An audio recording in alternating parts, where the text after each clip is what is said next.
Shalom, berjumpa lagi dalam motivasi dan inspirasi Infinity Ministry. Saat ini saya memberikan judul renungan yaitu Hidup Merdeka. Ayat yang terambil dari firman Tuhan 1 Petrus pasal 2 ayat 16. Demikianlah firman Tuhan. Hiduplah sebagai orang merdeka dan bukan seperti mereka yang menyalahgunakan kemerdekaan itu untuk menyelubungi kejahatan-kejahatan mereka, tetapi hiduplah sebagai hamba Allah. Amin. Saya percaya saudaraku bahwa setiap kita menginginkan menjadi hamba yang merdeka. Artinya hamba yang merdeka adalah tidak terikat dengan apapun yang ada di dunia ini. Demikian pula saya percaya bahwa Tuhan pun juga merindukan kita menjadi hamba yang merdeka.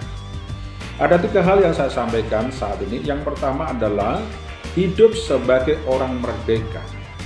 Kalau dikatakan hidup sebagai orang merdeka pada waktu itu, berarti budak itu adalah budak yang tidak merdeka atau menjadi milik tuan yang lama, menjadi milik tuan yang lain.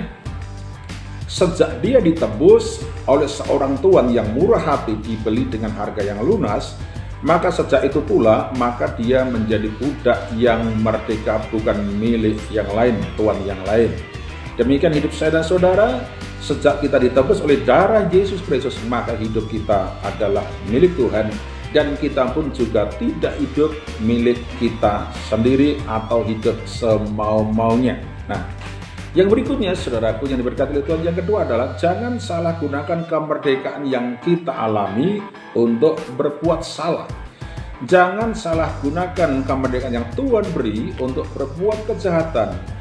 Karena setahu saya bahwa setiap kejahatan itu ada akibatnya.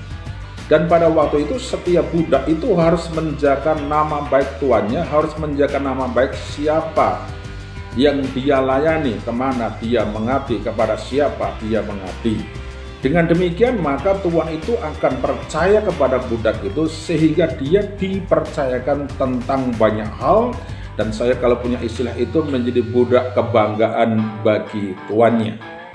Yang berikutnya adalah yang ketiga, hidup sebagai hamba Allah.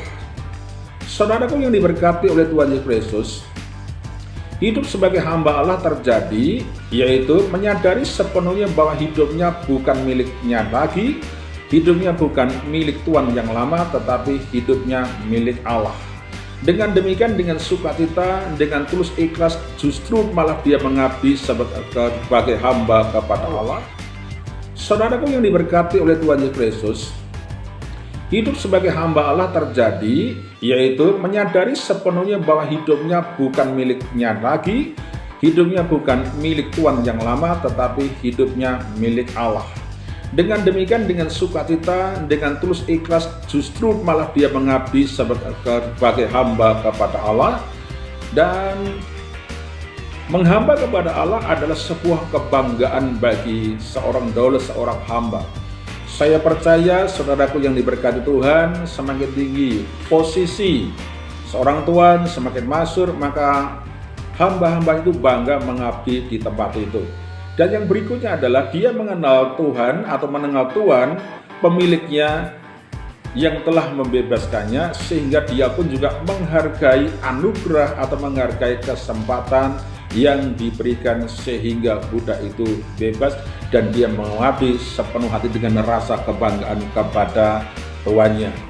Jadi saudaraku yang diberkati Tuhan, seorang hamba dia harus dimerdekakan. Dan di dalam kemerdekaan yang dia terima, dia tidak boleh menggunakan kemerdekaan itu untuk berbuat dosa atau hidup semau-maunya, sehingga dengan demikian dia layak mengabdi kepada tuannya. Atau seorang budak bisa mengabdi kepada Allah kalau dia tidak menggunakan kesempatan kemerdekaan itu berbuat dosa.